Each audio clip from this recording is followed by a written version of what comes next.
All eyes are on Alaska tonight as President Donald Trump met with Russian President Vladimir Putin. The two leaders emerged from their meeting optimistic, but very few details were released about whether a peace deal between Russia and Ukraine would actually take place.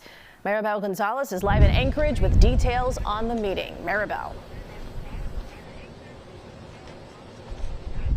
Yeah, hi, Erica. Well, no one really knows exactly what details were discussed behind closed doors during this meeting with Presidents Donald Trump and Vladimir Putin, but they both characterized their meeting as a positive one where lots of progress was made.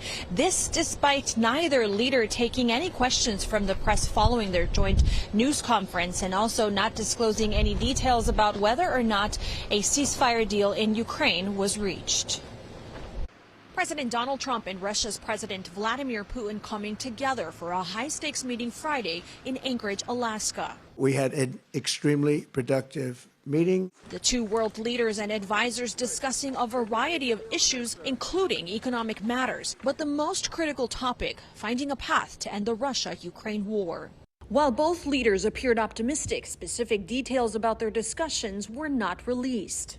Russia has its own national interests. I expect that today's agreements will be the starting point, not only for the solution of the Ukrainian issue, but also will help us bring back business-like and pragmatic relations between Russia and the U.S. It's been nearly 3.5 years since Russia launched a full-scale invasion into Ukraine. This map shows the areas now occupied by Russian troops.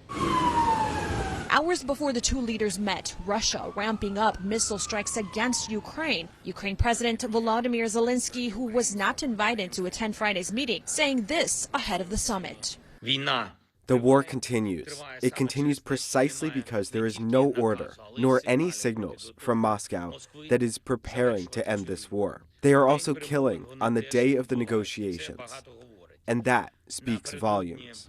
Trump says he will discuss the details of Friday's meeting with members of NATO and Zelensky. We haven't quite got there, but we've made some headway.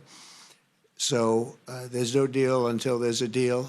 Many European leaders putting pressure on the U.S. to include Ukraine in any decisions that are made to ensure peace. Now, it's not clear how much progress was made towards that ceasefire in Ukraine, but both Trump and Putin say they want to normalize relations between the U.S. and Russia, and they hope to meet again next time in Moscow, as Putin notably said from their joint press conference. Erica? All right. Maribel, thank you.